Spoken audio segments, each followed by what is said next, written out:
लहान मुलांसोबत बोलले तर त्यांचं लेखन लहान मुलांसाठीच. उदाहरणार्थ लहान मुलांना संस्कारित करायचं तर म्हणतात साने गुरुजींना वाचा. काहींनी तरुणांसाठी लिहिलं तर तरुणांसाठीच गझल, काहींनी म्हाताऱ्यांसाठी लिहिलं, काहींनी संन्यासी लोकांसाठी लिहिलं, काहींनी भोग्यासाठी लिहिलं, काहींनी त्याग्यांसाठी लिहिलं. परंतु एकमेव जगद्गुरु तुकाराम महाराज असे की त्यांनी सगळ्यांसाठी लिहिलं. विस्तार होईल आता. हे जे मी बोलतोय त्याचा खूप मोठा व्यासंग आहे. जे जगद्गुरु तुकोबर आहे संन्याशाला सांगतात कसं वागायला पाहिजे. न करी रे संग राही रे निश्चळ, लागो ने देमळ ममतेचा, या नावे अद्वैत खरी ब्रह्मज्ञान, अनुभवा वाचूनी बडबडती. बघा आता खूप गोड आहे.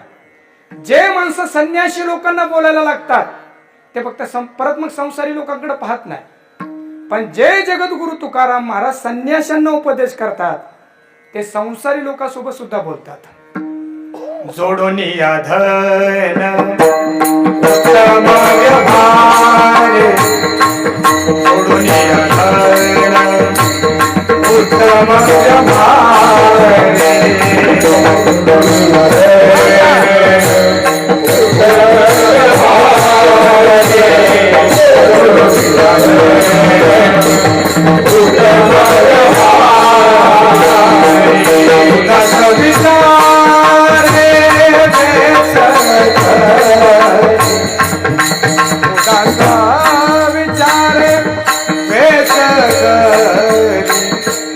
उत्तमची गती तो एक पावेल, उत्तमची गती तो एक पावेल.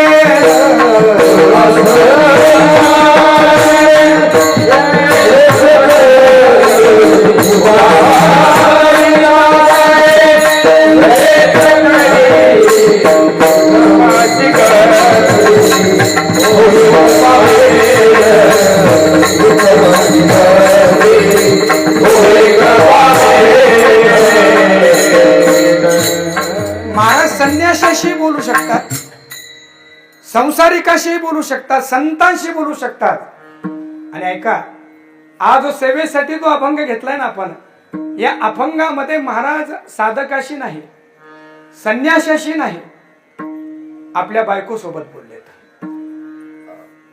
सगळ्या जगाला उपदेश करण्याच्या अगोदर महाराजांनी आपल्या बायकोला सुद्धा उपदेश केला. अवघडे बरं काही जगामध्ये.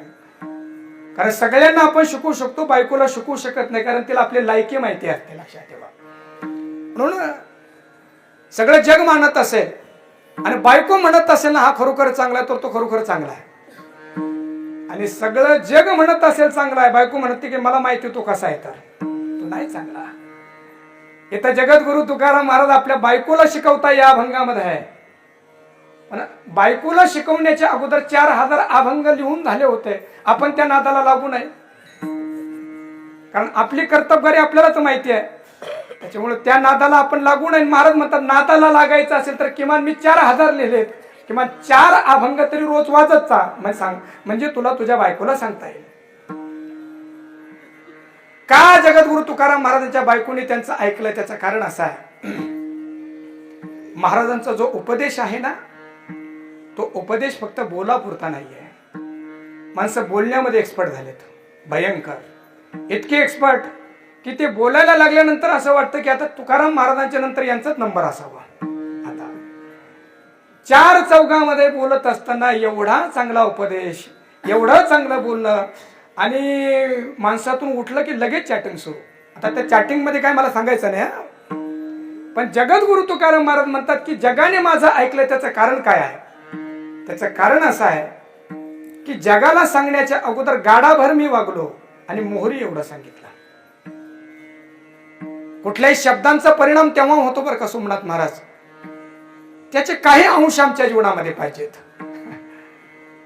दारूबंदी करण्यासाठी काही वगनाट्य असायचे महाराष्ट्रामध्ये, काही सरकारीच योजना असायचे की दिवसभर त्यांनी लोकांना सांगायचं की दारू पिऊ नये, दारूचे दुष्परिणाम काय आहे, आणि दिवसभर प्रचार करता करता एवढे थकायचे बिचारे की रात्री तेच दारू प्यायचे आणि दुसऱ्या दिवशी परत प्रचार सुरू. म्हणजे सांगताय आपण म्हणजे, आणि आता प्रमाण दिलंय त्याने जवळपास. याचा परिणाम असा झाला की तो प्रचार एवढा करून सुद्धा ते काय बंद पडलं नाही, अजून वाढत गेलं. असू दे, लोक म्हणतात तुमचे काय बापा दात नाही आमच्या बापाचं, पण तुझा संसार उद्ध्वस्त होतोय बाबा. विठाला विठाला म्हणतात. हे सगळं बोलण्याच्या अगोदर मी माझ्या जीवनाला, माझ्या संसाराला काढी लावली अगोदर. जाळणे संसार बैसलो अंगणी, तुझे नाही, एवढा पण नको नॉर्मल, तुझे नाही मनी मानसी हे. महाराजांनी आपल्या जीवनामध्ये त्याचं आचरण केलं आणि मग त्याचा उपदेश केला.